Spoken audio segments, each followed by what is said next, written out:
It's 3 in the morning, 1650. There is a relentless, pulsing heartbeat inside your jaw. You have a toothache, and it is not going away. Inside your mouth, a tiny infection has reached the nerve. Today, this is an annoying phone call to a clinic and a 40-minute appointment. But you live in a world where the word dentist literally does not exist. You can't ignore it. It won't heal on its own. And if you let the infection spread from your jaw into your bloodstream or your brain, this tiny hole in your tooth will kill you. In the London bills of mortality from the 1600s, teeth was consistently listed as a leading cause of death. It was the only time in history a pastry could genuinely be considered a murder weapon. A cavity was a mortal threat. So, how did humanity handle a medical emergency located inside their own skulls? The story involves blacksmiths, mythical worms, the darkest fashion trend in history, and the teeth of tens of thousands of fallen soldiers. First, we need to clear up a massive misconception. If you went back to the Middle Ages, or even the Stone Age, you wouldn't find a population of toothless peasants. In fact, if you dug up a hunter-gatherer right now, their teeth would probably be better than yours. Why? Because they didn't have refined sugar. Without sugar, the bacteria that cause cavities starve. A medieval peasant's teeth wore down incredibly fast from the grit in stone-ground bread. The stone dust acted like sandpaper. Sometimes their teeth wore flat to the gums, but they rarely rotted. A solid trade. But when decay did happen, nobody knew what caused it. For 5,000 years, from ancient Sumeria right up to the 1700s, the smartest doctors on Earth believed in the tooth worm. They thought a literal, invisible worm burrowed into your jaw and wriggled around, causing the pain. Treatments involved trying to smoke the worm out with burning henbane seeds or dropping acid into the cavity to kill it. Medical science at its finest. If you don't know the answer, invent a bug.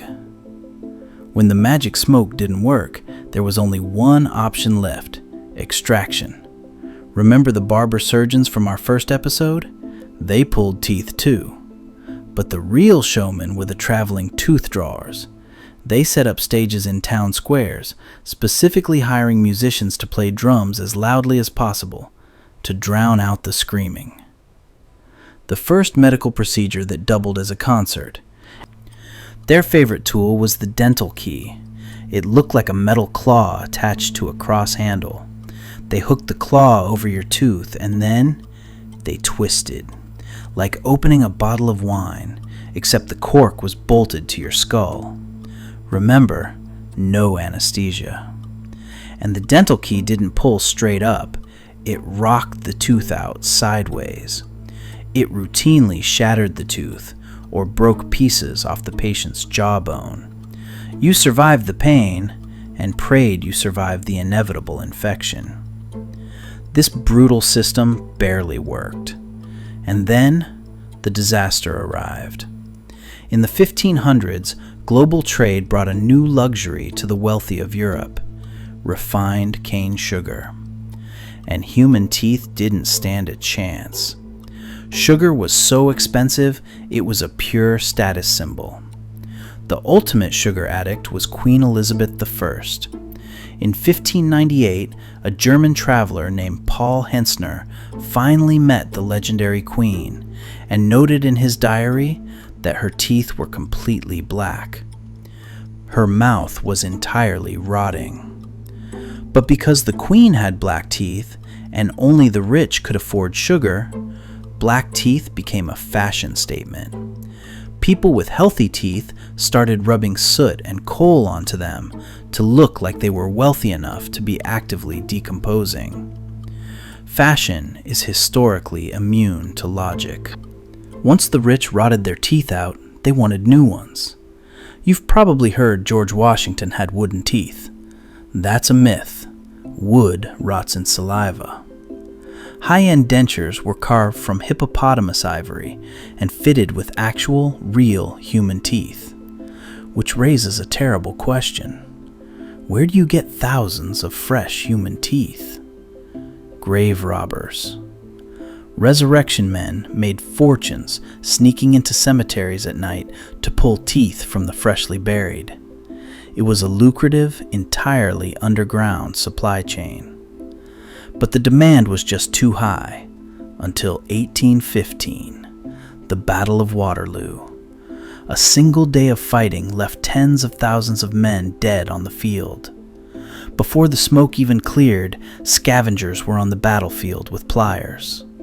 A geopolitical tragedy and a massive supply chain opportunity.